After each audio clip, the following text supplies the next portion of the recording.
If you clicked on this video, you're probably contemplating what your first single off your brand new album is going to be. You've seen all the other pop stars release new music to massive amounts of success, and you might be wondering, why did they choose that song? What made it so special? How did they get it right? Well, if that sounds like you, then stick around, because in this video, I'm going to be sharing 5 of my best tips for choosing your first single off your new album. Let's blast off!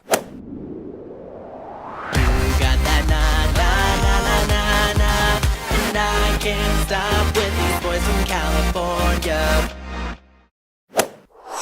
Konnichiwa, cyborgs. I'm Jonathan Miller, and welcome back to Jonathan Miller Music, helping you become a better songwriter. I make futuristic and outer space inspired dance pop music, and every Wednesday on this channel, I'm helping others take their music to level 2. That sounds good? Consider subscribing. If not, then your next single is gonna suck.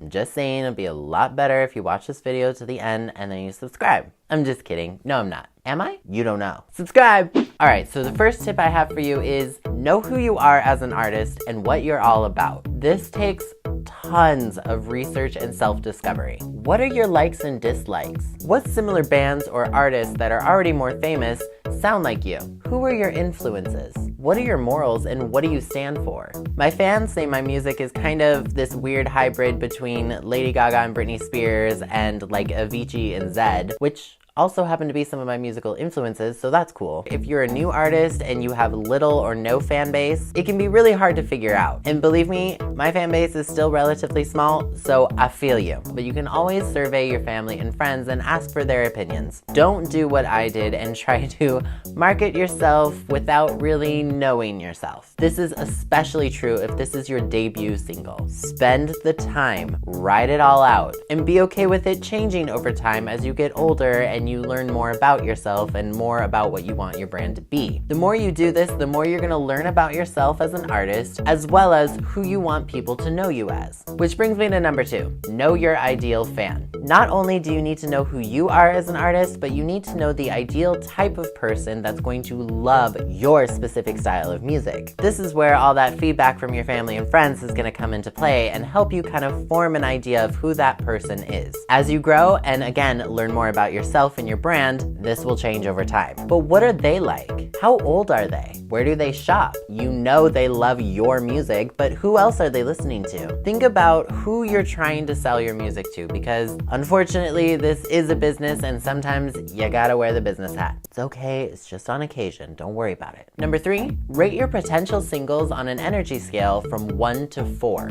Don't do 1 to 5 because then you're forced to actually scale your songs and not choose a halfway point when you're not sure. 1 would be like a big piano ballad, something Adele-like. 4 would be like an up-tempo banger that you'd play in a club and get everyone moving to. Be honest with yourself on this, and remember, it's not a grading scale. You're not saying how good or bad your song is. You're just trying to figure out which one has the most energy and which one doesn't. Bonus tip, save these ratings because in a future video, we're gonna be discussing how you can use them to properly pace your album or EP. Once you've completed these 3 things, then we have one more thing we need to decide on. Number 4, decide on what message or truth about you is the most important to convey to your audience right now. Think long and hard about this one. If you're a new artist, spend extra time listening to all of your potential singles to find out which one speaks to you the most, because whatever you choose, you're going to need to sell it. If you've already released music, think about your new album or EP's overall musical direction. Which song, in combined with your message,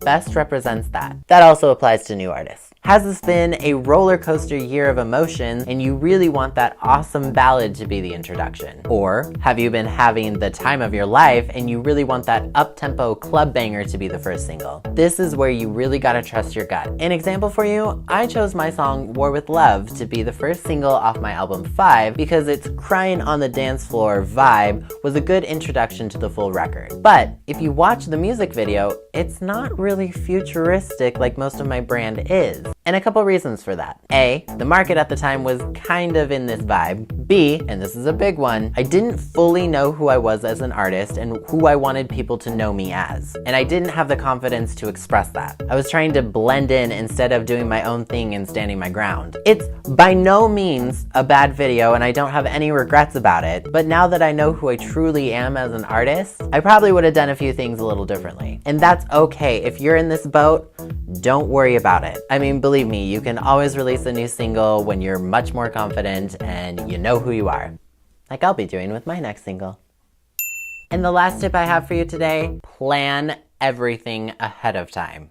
This is going to make your launch day or launch week 10 times easier. I'm talking any music videos or promo videos you want to make, social media posts, when you're going to post them, what days you might be going live, whether or not you're going to perform anywhere. If you want to do a press release, do that. Any pictures you want to release, not just your album cover, but other promo pictures as well. When are your reveal dates? When are you going to post your single? Everything. Leave no stone unturned. You really gotta have some strong forethought with this. It's not the glamorous part of the job, especially as an indie artist, but your launch day is going to be so much easier and you're gonna be thanking yourself for doing it. Don't just do things last minute or just kind of throw things at the wall and hoping they stick, like I've done a lot.